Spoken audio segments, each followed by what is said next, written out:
Hey, everybody out there in the internet world. Welcome back to East Oak Studio. We are so excited today to have Mackenzie Swenson. Mackenzie is a super talented figurative painter, and she is one of the instructors at Grand Central Atelier. And she is also going to be doing a tutorial video on how to paint the figure with East Oak Studio. And we're right now in the process of refining it and getting it ready to release. The release date of that will be on May 6th of next month. We are super, super excited about it and very honored to have her on the show. I wanted to also give out a couple of quick announcements. We just released Charlie Musto's sculpting video called Fundamentals of Portrait Sculpting. If you want more information about that or Mackenzie's, you can go to eastoaksstudio.com to find out more information. Also, we have a free newsletter where we do stuff with YouTube and we make announcements for when we're doing our free content on YouTube. And if you want to know more about that, it's eastoakstudio.com/subscribe, and that will get you on our newsletter list. And that way you'll know about all the announcements when we're doing these interviews and when we're also doing our Painting from Lives, where you can join in and paint along with us for free off of YouTube Live. This up and coming one, we're going to do something different. We're not going to do a portrait. We're going to do a floral still life. So, and we're also going to have one of our artist in residence here, Kristen Yan. She's going to join us on that. And then that will be on May 6th as well. Or no, that's not May 6th as well. That is, let's see when that date is. I forgot where that is. I'll make sure that announcement gets up as soon as I can, possibly can. But without further ado, let's go to Mackenzie. We're so excited to have you on. What we're going to do is first we want to talk a little bit about your backstory, where you're from, how you got into art, and then dive in later to what it's like to live as an artist in New York City, and kind of get down to the nitty-gritty of what it's like to be an artist and to try to be a professional and make this a viable thing and a sustainable thing. So wonderful. Well, I'm very, very happy and honored to be here and to be, just able to, do something with you guys and to be a part of what East Oaks is doing. So thanks for the opportunity. Absolutely. Absolutely. So where are you originally from? So I was born in Minnesota, but I grew up just generally in the Midwest. My family lived in Chicago for a couple years, but most of my childhood was spent in very, very rural Wisconsin. Town of like 1,000 people. So it was, that was an interesting experience, especially relative to now living in New York City. So, yeah. Well, tell me about in Wisconsin, what got you into art and like how did you kind of progress? Because you decided to take, and where a lot of people are going now, is taking an alternate direction from doing sort of formal education, going to university or college, right, and that whole route. Kind of explain a little bit of the route you took and what was your influence and what got you to that place. Yeah. So, I mean, I was always interested in drawing, painting, sculpture, like just in general creativity,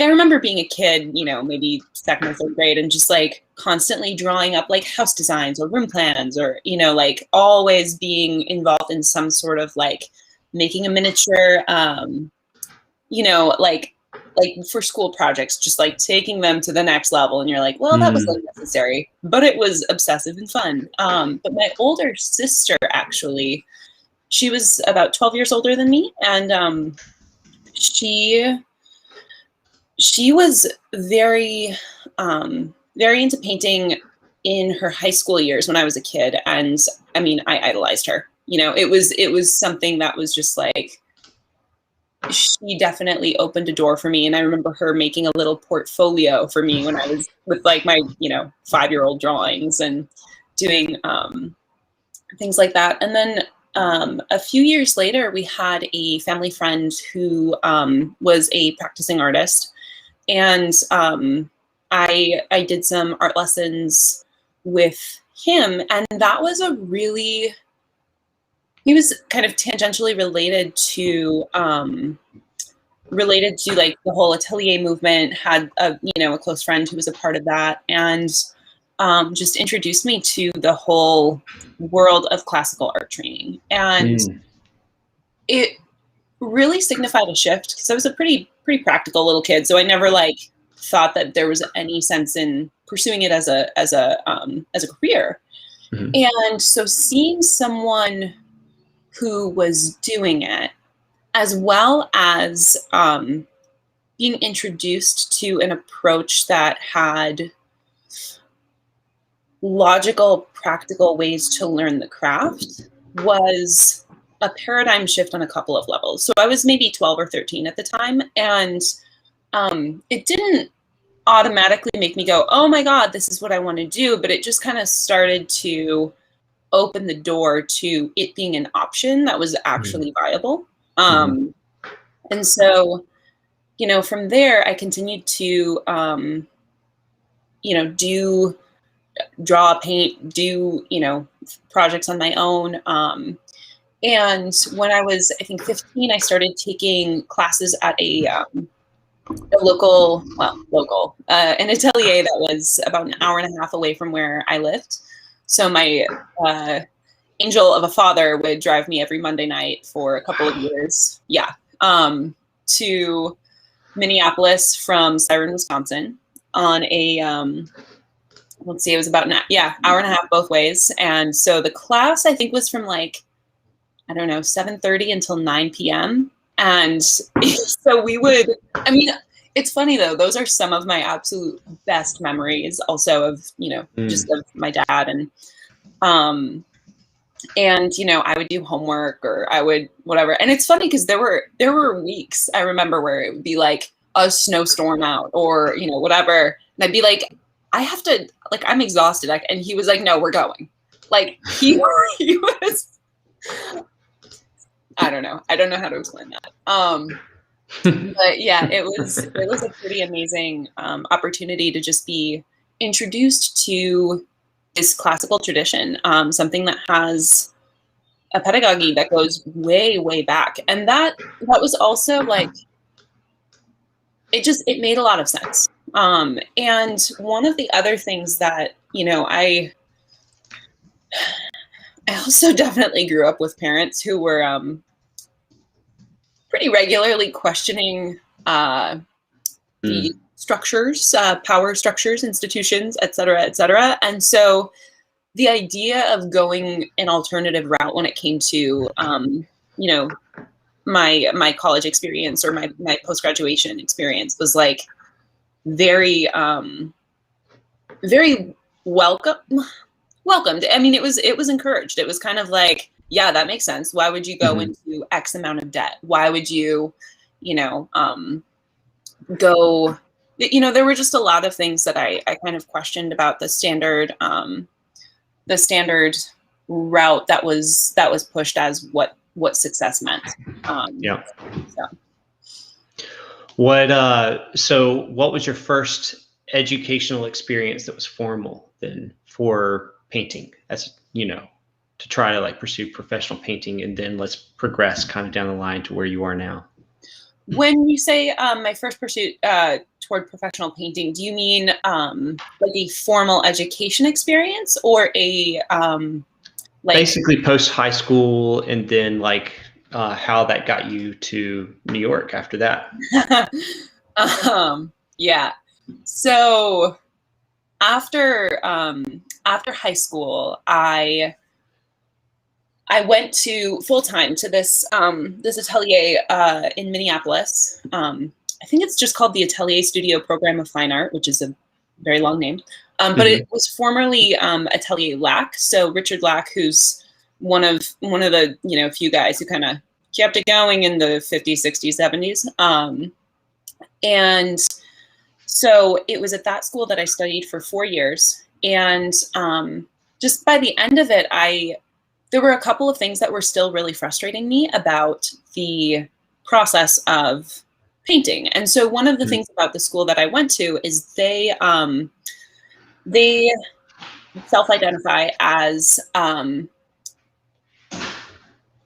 classical impressionism. It's or something having to do more with impressionism, or like a very optical way of approaching the world. So if I can just like abstractly copy what I see, I am then able to then I can paint what I want, right? Like this idea of just kind of equipping yourself to do like a one-to-one translation of the visual world. And so I just began to be frustrated by my own limitations, and where I felt like I was coming up against a wall of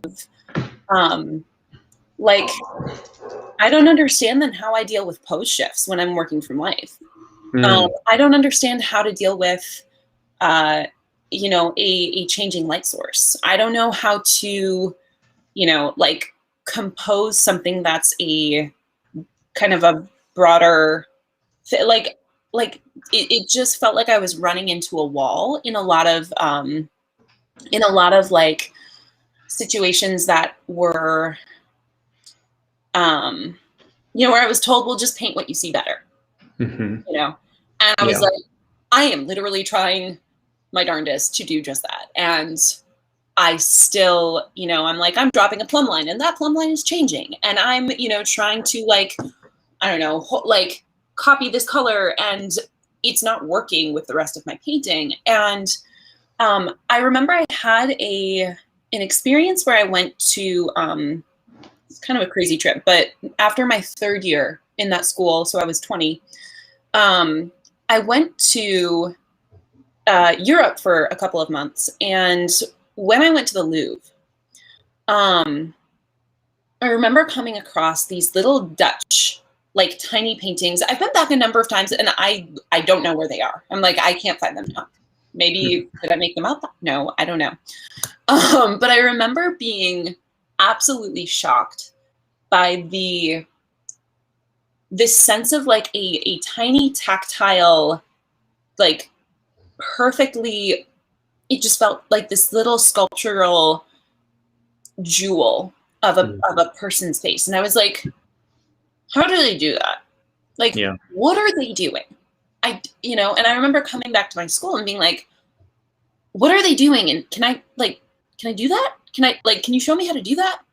And just continuing in kind of that same more impressionistic way of working.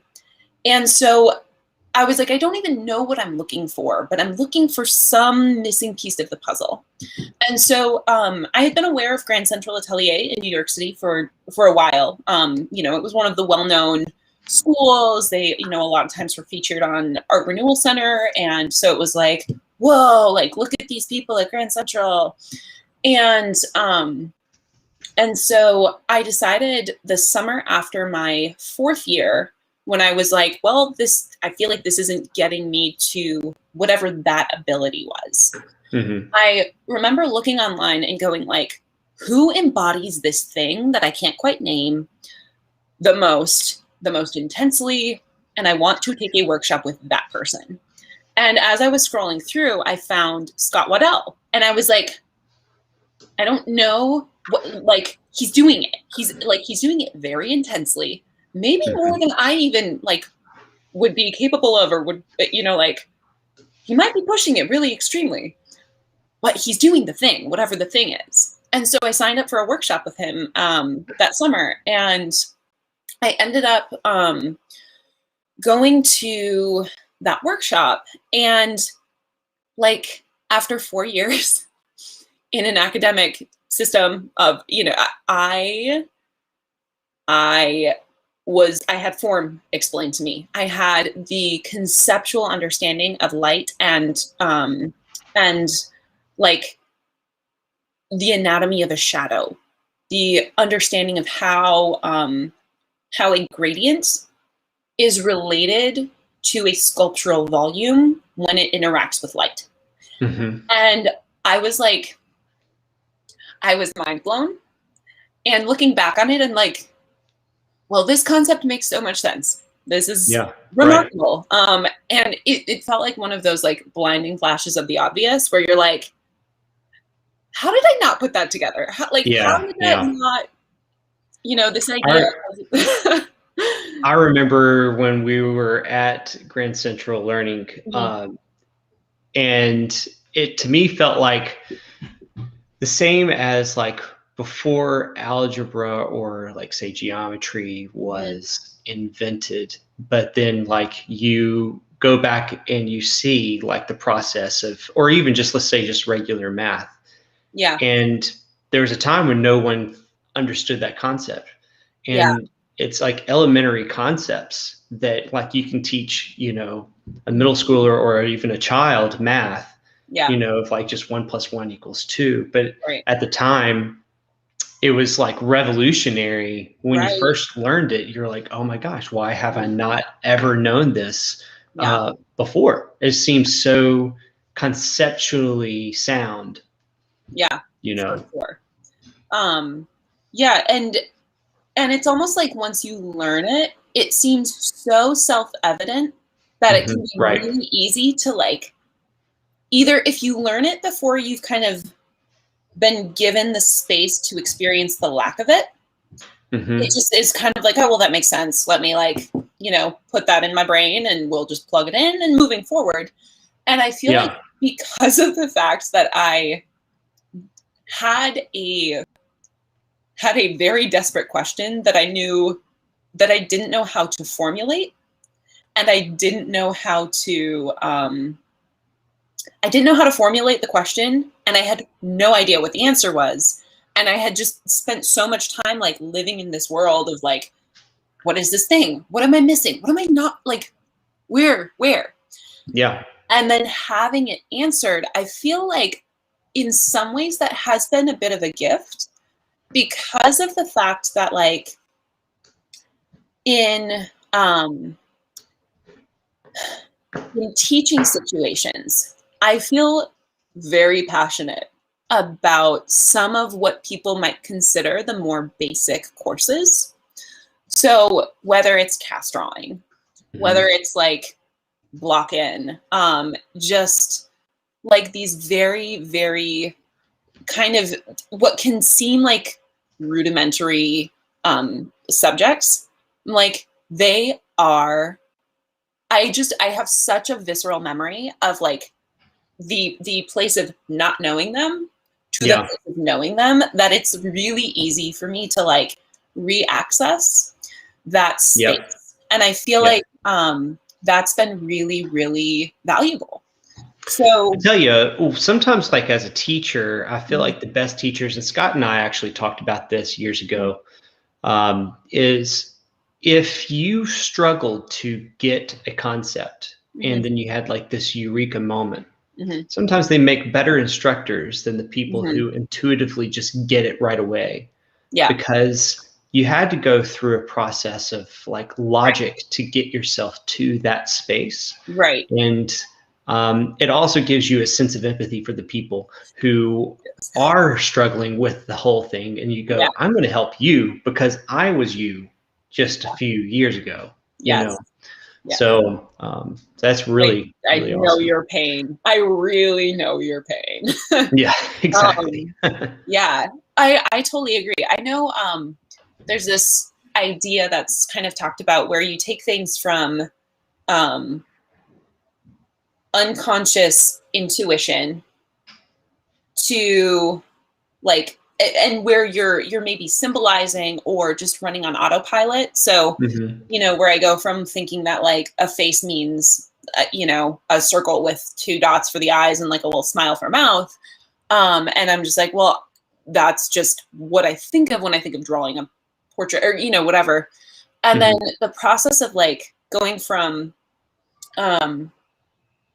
sort of the unconscious autopilot, so that just like intuition, to conscious like learning. You're sort of understanding the concept, but you're still practicing something that's like not working with like you're still doing the thing, you're like, I know what I'm doing wrong, but I'm like still drawing a smiley face. Yep. What do I, like I Right, see the problem. I totally Mm-hmm. see the problem. And then going from that to a conscious, really concerted effort where I'm like, no, I'm taking my measurements and I'm doing the thing. And I'm like forcing this new, like more accurate, more objective, more understood Mm-hmm. thing onto the page. And then from practicing that very intentional, effort in this new way, then eventually that goes back into the subconscious, but you've like rewired your intuition in a way.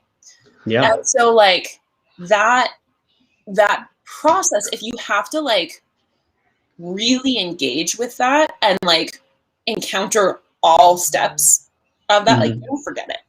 You do not forget that. Totally.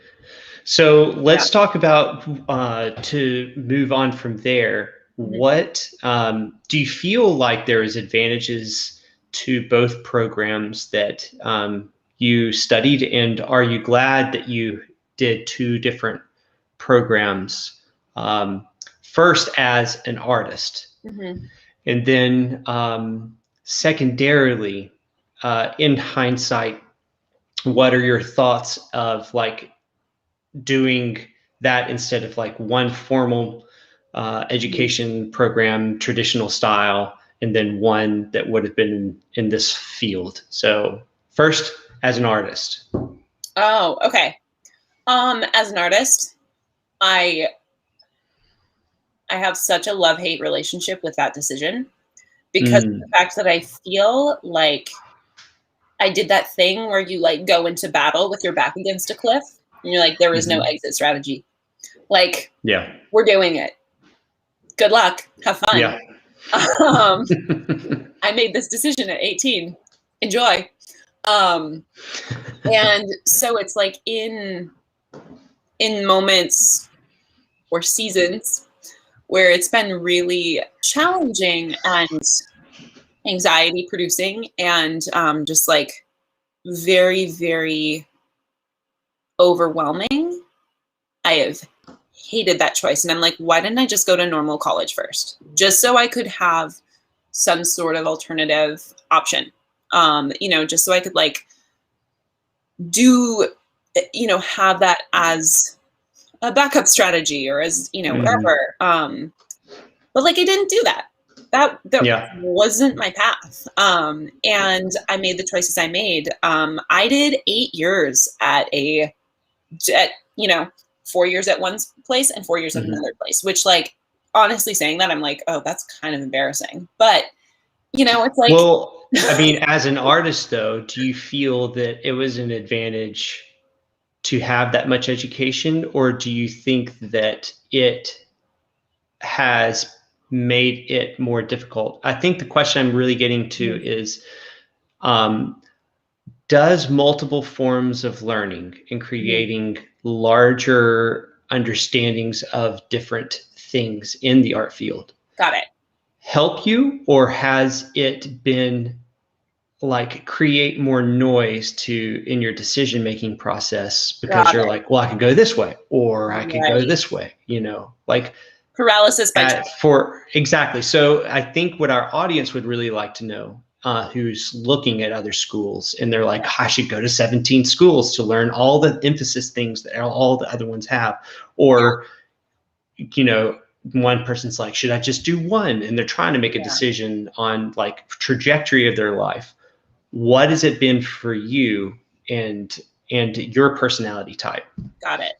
So, I mean, definitely all I can do is share my experience from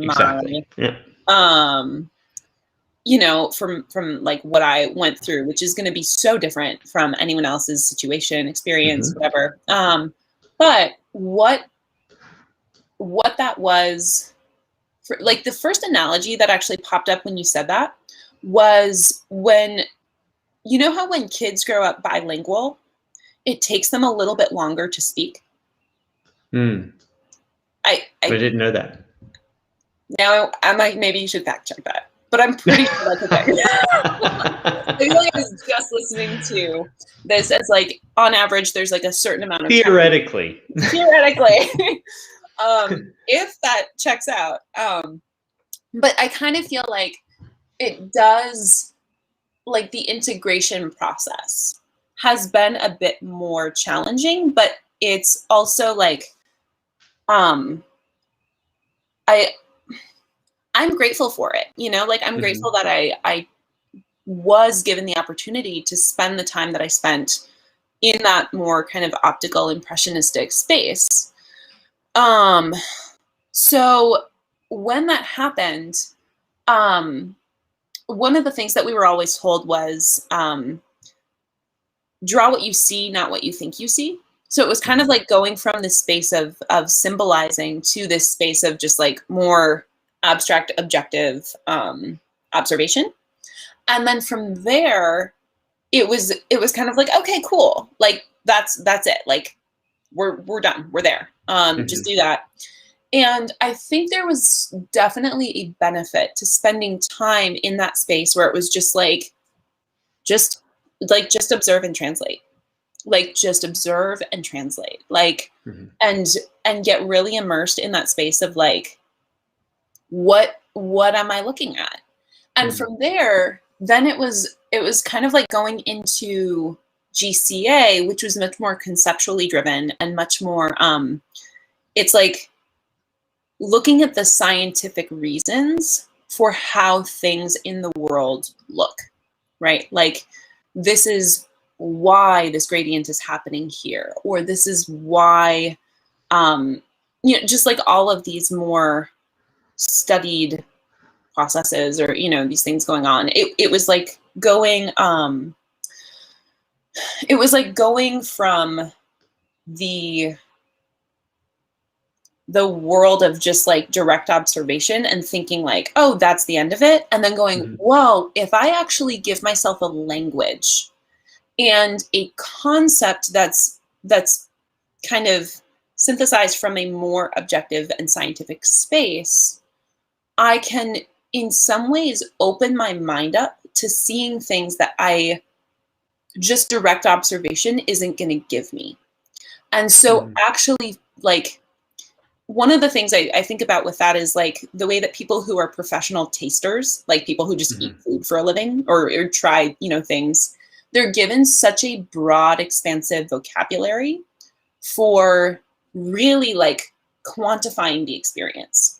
And because of that, they probably go through a much more nuanced range of sensations that like when I'm like, I don't know, it was crunchy and salty, like, cool. And you're like, oh, that tasted really good. I can't tell you why, but right, boy, right, I just exactly. loved it, you know? Exactly. So like, which is a very similar experience to viewing art versus like making it your life career and translating it for and creating it. Absolutely. And also like working to keep that like balance of how do I delve into the understanding without killing the magic, right? Like how can I make sure that I'm still giving myself space to like acknowledge the mystery of loving a piece of painting, you know, a piece of art, a drawing, a painting, whatever it is.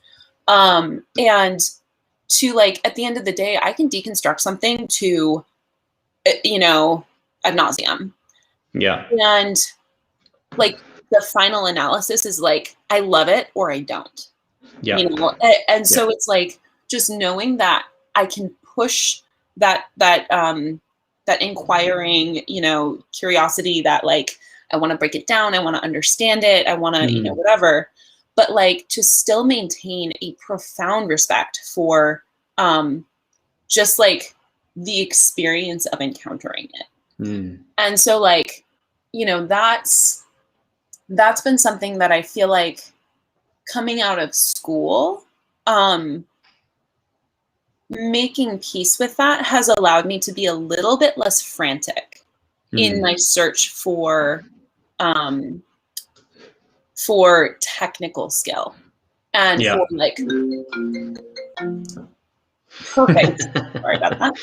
Like, I don't know if someone's calling me I from love it. Michigan. I'm always like having anxiety that I haven't Yeah. turned my phone off. Yeah. Yeah. We're gonna. Well, look, this is kind of a good segue at the moment.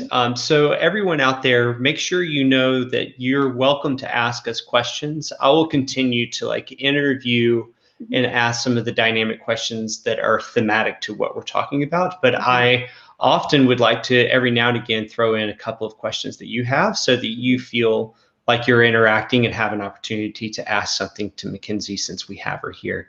So one of those questions is coming up right now and says, do you prefer studio-based work or plein air painting? And it's Matthew Harvey. So thank you for your question, Matthew. Yes, thank you, Matthew. I prefer plein air painting, like just as an experience. There is something so satisfying about just like being outside. I mean, I love hiking. I love being outside. I love like the experience of being in nature and being,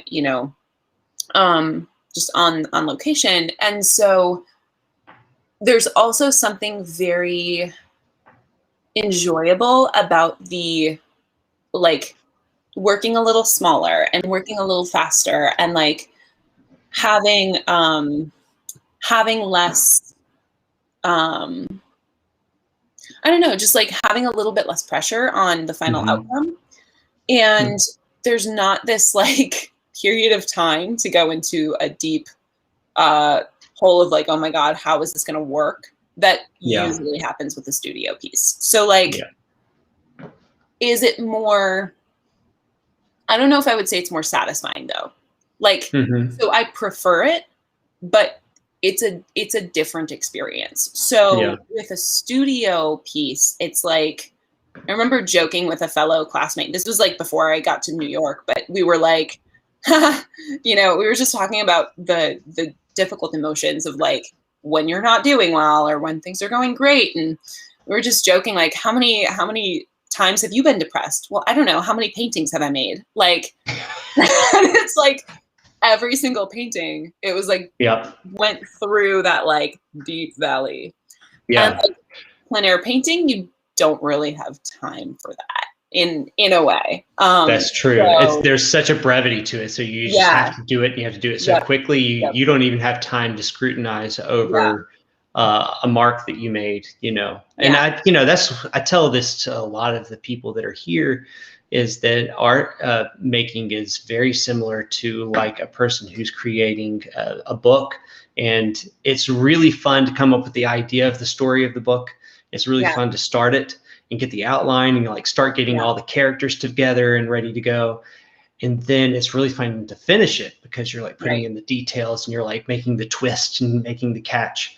But the really hard part is the middle. It's the slog between the beginning and the end that all of us go through, this sort of like pit of despair while you're like having to do the hard work, and you see yourself fail and you're like moving past the failure. And, which is another great quote, which is, a master has failed more times than any other artist has tried.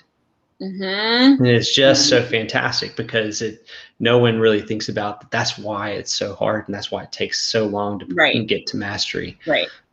Here's another really great question with figurative artists. I guess it's Benjamin Lester or Benjamin with an E at the end of it. But have you ever been surprised by the work of a self-taught artist that you didn't think could be learned on your own? Oh, absolutely.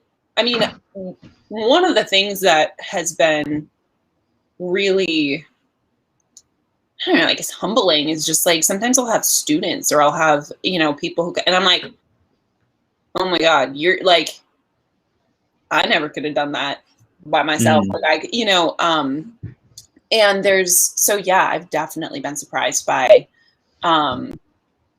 that. But I also, it's like, even in noticing the fact that I'm surprised, I'm like, ooh, we'll see the arrogance there. It's like, why be surprised by that? It's like some people have these like, everyone's like intuitive skill set is different, you know? And Yeah, so totally. what I do find is that sometimes with those people, the capacity for iteration, so like Hmm. the reliability of the skill set is not always isn't always there. Hmm. So one of the things that can happen is simply by like naming and integrating like a more externalized process. There's a little bit more reliance and dependency in the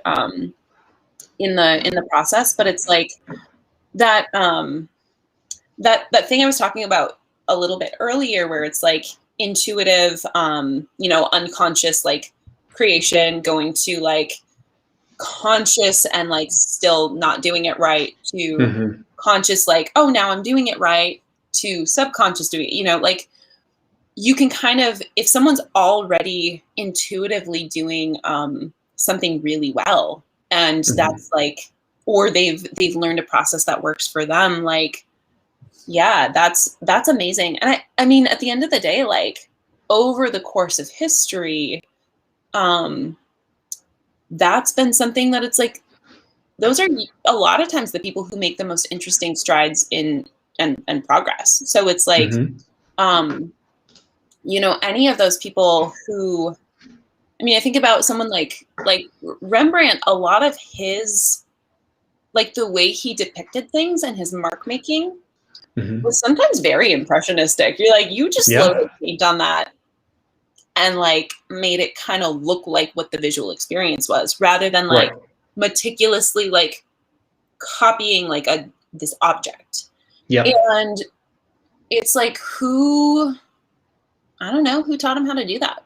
So like Right. I think there's um yeah, but yeah, in brief answer, definitely. And it's taught me a lot about like just really being open to my own process and not being overly reliant on Mm. um you know, like I'm very appreciative of all of the tools I've been given and all of the things I've been taught, but I also, in seeing things like that, it's like it reminds me to have an open mind and to like really try to be open to intuition and like Right. experimenting with things and being like, whoa, what if I combine this process with this process? And Right.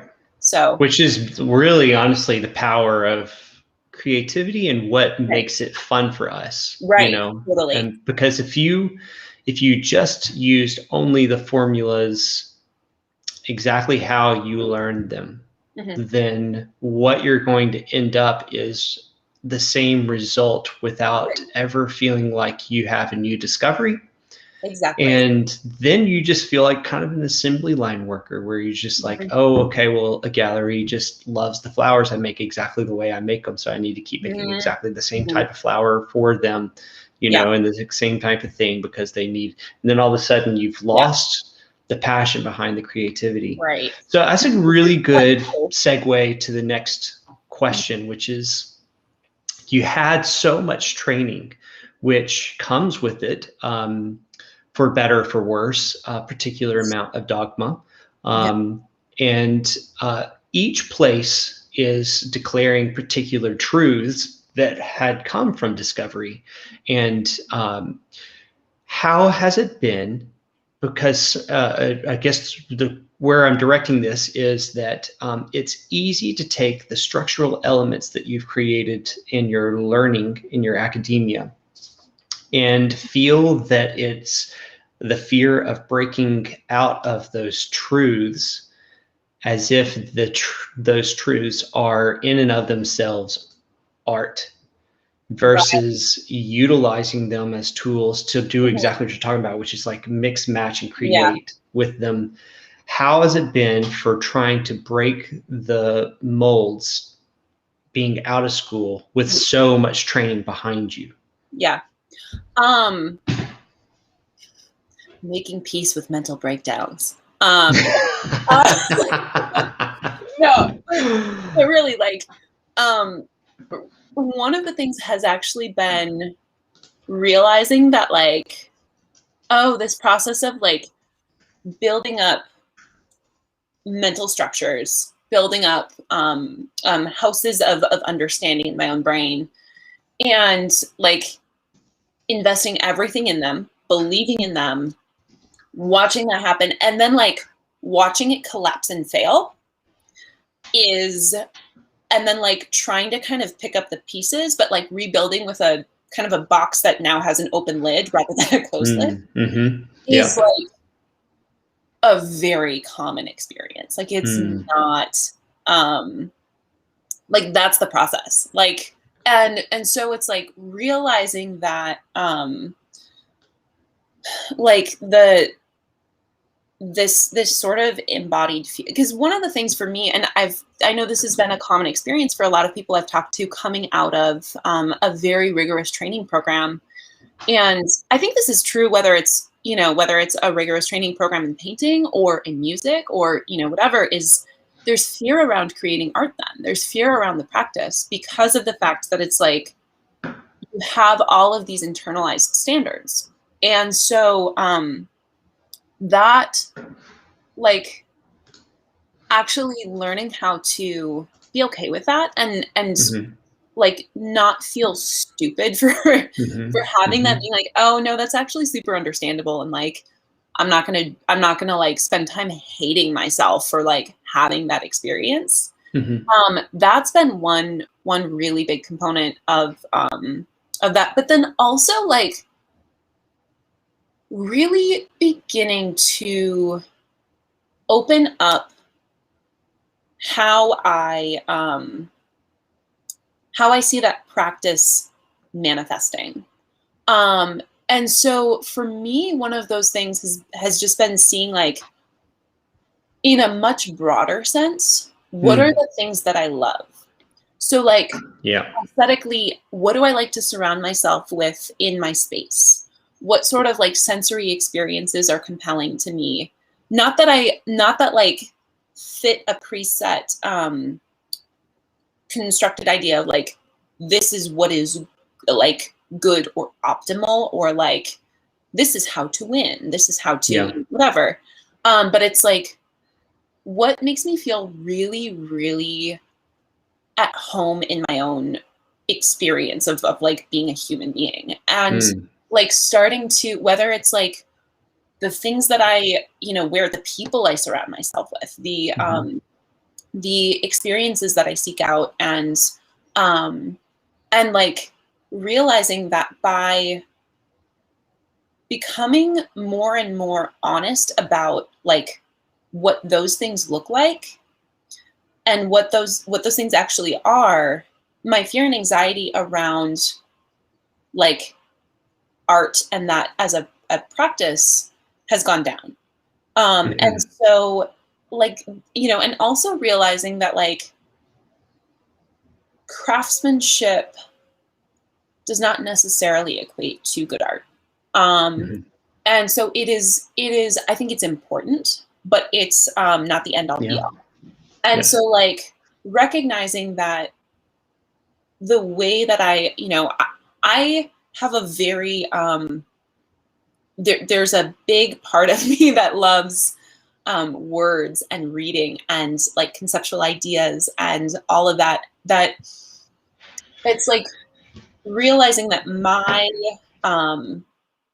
specific, contribution or art or, whatever, like the way that all of those things come together, and I'm at the beginning of my artistic journey in terms of being a practicing artist, but like that's going to look different than like what other people who graduated are. And so seeing also the different paths that journey's taken for my instructors or artists that I know, and just seeing like the blessing and the curse of like having an open field for exploration where there's not like you come in entry level and then you just like progress over the years.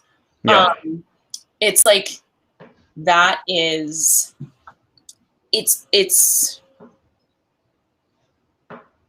been a lot. And specifically, you also asked about the different ways of approaching things. And like kind of these two schools that both claim truth in a sense. and how to integrate those understandings in my own practice. Yeah. And it's been really interesting because I have, it's actually made a lot of sense as I've kind of had a little bit of space from those two approaches. So one is just like, it's much, this is an oversimplification, so caveat. Yeah. But one is very, very much optically based. So like just the abstract visual plane of sensory information in front of you. And the other approach is based on an understanding of a number of like more concrete objective things, and then abstracting out a rule from an understanding of those things. And so one is very much phenomenological, sensory. One is very much just about like abstract senses. And that's like me and my subjective experience. Like I actually, there's no way for me to lay out all of the reasons that I'm seeing something, how I'm seeing it. Like there's simultaneous contrast. There's like, you know, just once you see them, you can't unsee them in a way. Yeah. And it's like, well, I don't know, I'm angry or upset, and so like this thing looks like brighter, or I, you know, like my vision is tunnel visioning, or, you know, whatever. And even though there's no way to really explain all of those things, it's honestly my experience of seeing in the moment. Like, and like, how are you going to argue with that? But at the same time, there are these like scientific, concrete, abstracted principles that have to do with a more like objective grounding in reality. That it's like but there's no way I can abstract out every single one of the things that describes the visual experience. Right. And so for me, it's like balancing those two approaches. So like knowing that at the end of the day, being open to that kind of raw sensory experience, and then doing my best to conceptually like name and put a, you know, to name it and understand it. Like those things really should be complementary pieces of the puzzle, you know? And so it's like seeing them not as being at odds to each other, but as really just being sides of a coin. Yeah, that's really, really good. So for the purpose of time, I'm going to ask one more question that's going to be more of like a lightning question. But then after that, I want to ask you more about post-profession experience as a painter. So this question is from Bagel Bread. And it says, what is the main benefit of painting with smaller canvases or those little cutouts of primed watercolor paper, which I've been using so far? Oh, I mean, I would say it's actually similar to what I mentioned before with like having a preference for plein air painting, is like the brevity forces you to cut out the middle stage in some ways. And so like it's actually a lot easier to stay focused on the big picture things because it's such a small piece. So that's what I've found for myself. Like the bigger you get, the easier it is to like zoom in on one section and just get obsessed with that at the detriment to the whole. And so I just think like working small, there's a reason studies are small, because they're meant to set a roadmap for the broader piece.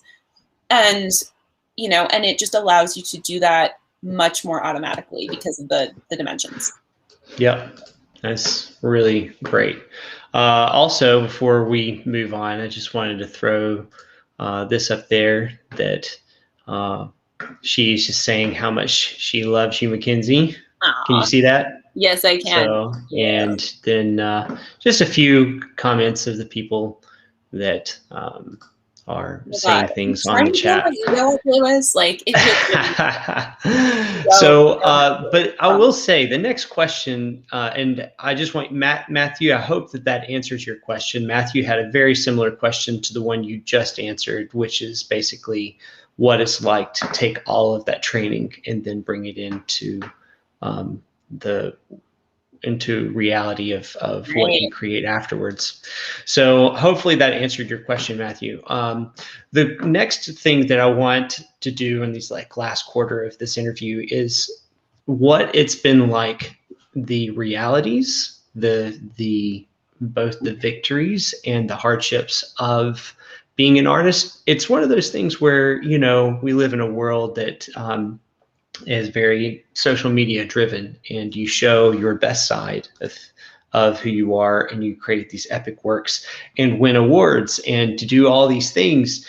And you know, just like, you know, you're going to the Olympics and you're seeing all of these athletes at the prime of their life and ability, but you don't realize what kind of grueling hardship that it takes Right. to get to that moment. And you only see this elated victory of what it's like. So I think it'd be good for you to go through just what it's been like for you as an artist and sort of the journey that you've gone, and the encouragement and the realities of what it is.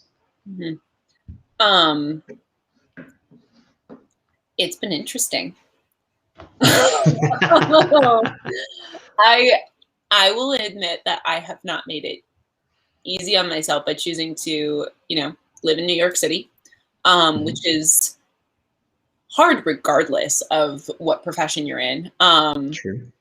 And so like one of the things that's been a challenge is just like figuring out the logistics of like, you know, and that's maybe not entirely fair, because while it's difficult, it's also so much more, like there are a lot of opportunities. And so it's balanced in that sense. Sure. But it's been, But let's pause real yeah. quick on that one thing. I'm going to ask you Yeah. another interviewer question on that. Yeah. The reason you've made a decision to stay, though, means that there's benefit to it that outweighs the hardship. Yeah. So what is it that's the benefit? And it can't be just the advantages of the opportunities, which I'm sure it is. You know, there's plenty of opportunities that present themselves just because you're around so many people and such creatives and the whole thing. What are the some of the other reasons that are your benefits for? Because New York is hard. Everybody says that, whether you love it or hate it, but there's still people that love it. Yeah. And so what is it for you? Addiction to challenge. No. Well, hey, I mean, that really could be a true statement. I know a lot of people that are but like addicted to not challenge. entirely untrue. So it's, I will say being in New York City, close to Grand Central Atelier, and you know, having been given some really, really amazing and generous teaching opportunities has been a part of it. I feel like I've come to the point in my more adult life where I've built a more intentional community around myself, not even art related, but just with social relationships and you know, friendships and all of that is in New York City. It's really easy to fly to pretty much anywhere from here. That's actually amazingly helpful. Like when it comes to flying overseas, flying south, flying west, like it, you know, that's been really, really great. And there's an energy. There's an energy to it that is, I think it would be hard to maybe stay here permanently without winning the lottery. No joke. But for the time being, yeah, like it's great to not have to have a car, which I will say, actually, sometimes I'm like, well, rent is more expensive, but like without having a car, is it really that much more expensive than it would be to live back home in Minneapolis and have to have an apartment and a vehicle, or, you know, anywhere else? Like, it's really nice to have so many different, I mean, it's very convenient in terms of access to things, experiences, Yeah, you know, museums. Yeah. museums. Yeah, museums is huge. Like, so it's, you know, yeah, the benefits do outweigh the costs for me at this point in my life. Okay. Well, then continue on real quick on what it is, the realities of being a professional. Yeah. It's, yeah, people said before, you know, before I graduated, just like that the first couple of years out of school are terrible and are really confusing, and you don't know what you're doing, and you think you're going to know what you're doing, and then you don't. Yeah. And I like had spent time in school making these like really ambitious, elaborate plans about like what I was going to do to like hit the ground running and like keep the momentum up, and like I'm going to do this and this and this. And yeah, I was knocked on my butt when I actually graduated and was confronted with like the reality of like trying to figure out a studio situation, trying to figure out you know, financials of again just living, and like and then also something I did not anticipate was, after being in school, so when I was studying at GCA, I mean, I probably moved like 5 or 6 different times within, I mean, since living in New York, I've moved, I think I counted like 11 times in 6 years. And, you know, and so like there was that sort of instability. I didn't have any sort of a social life. So I was, you know, in class from 8:30 in the morning until 9 p.m. on most days because of evening classes, and then worked full time on the weekends, and just like was not, like had no sense of like sustainability. And you know, a part of me is like, well, maybe you kind of have to do that. Like maybe there's, if that is what someone ends up doing, like that's part of your process. And it was part of my process, but I definitely paid for it in a sense afterwards by just like, it almost felt like coming out of a stupor and being like, oh wait, where am I? Like, what am I doing? What is this? Like, and so just having to look at the logistics of like, what is it like to have a, you know, a consistent studio practice? And that's been up and down for me. So like recently I haven't been in the studio very much after moving, moving out of an old studio and trying to, you know, get the new one set up. And, you know, and then like the, you know, how do I balance a teaching schedule with producing? How do I balance, you know, like attending to my, you know, like eating right, working out, doing all of the things, you know, required to like, you know, stay mentally sane-ish. Yeah, healthy and balanced, right. Yeah, and like, you know, I always kind of prided myself on being someone who just like did things in psychotic waves of, you know, like now I'm this person and now I'm this person, and, you know, I haven't slept for 3 days and now I'm, you know,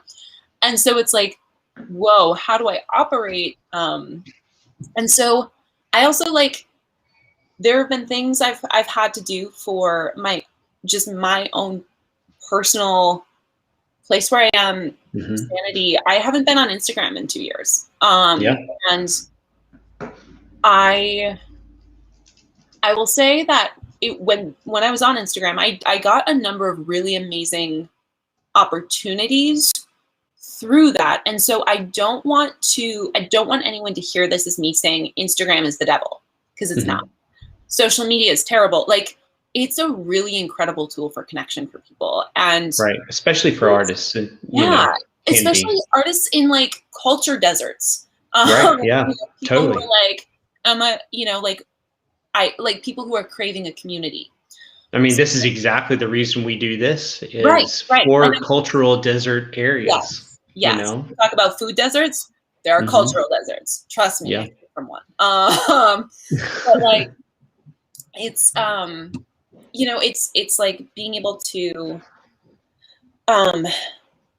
recognize that, like, for me in that space, I was like overexposed and maybe overstimulated by Mhm.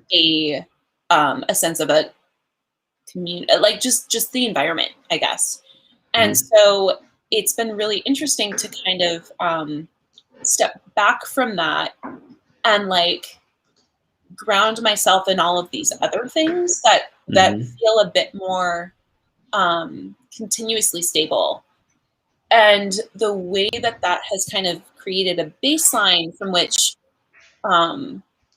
creating art doesn't feel quite so like, if this is going to be something that I want to do for the rest of my life, I don't want it to be a source of anxiety.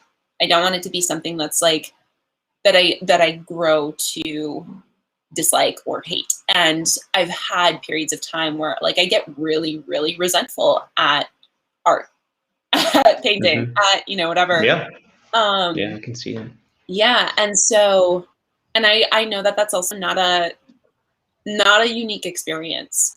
No, I know I think the reason it's not a unique experience is because it is hard to understand at the beginning that your life, especially when you're younger, because you're like Yeah, grinding, you've got energy and you can make yeah, things happen. And you're just like, I'm just going to like wrestle this thing called life to the ground and make this yeah, work for me. I'm going to do it. yes, But as you get older, you realize that there is just life's too big. New York's too big. I mean, New York could just chew you up and spit you out if you like literally try to do all the things that New York has to offer yeah, 24/7. It doesn't sleep. So you need sleep. So there's yeah. a form of balance that you have to have in order just to exist, Mhm. especially as an artist. And at first we're just like, oh, I'm just going to paint, Right. from 6 in the morning to to midnight, and then I'm Mhm. going to get up and do it again. Yeah. And then before you know it, you like hate it. You hate painting. Right. You hate, Right. and so balance is Yeah. just incredibly important. So your, like Mhm. you said, your diet, your health, Mhm. your your spiritual self, all the Yeah. things that you find that you need in order to balance, culturally, being around people that are encouraging, creating that culture. Mhm. It's just incredibly important. Yeah. So For it's sure. um, really great question, or a really great answer to that. Mhm. Mackenzie, this has been awesome. I would love to put your website out there. You said it was mackenzie.swenson.com. Just MackenzieSwenson.com. Okay. Also, my I'm going to put Instagram is still up. I just haven't been there in a few years. So, uh, All right, guys, I'm going to put it up there, MackenzieSwenson.com, so that everyone can see it.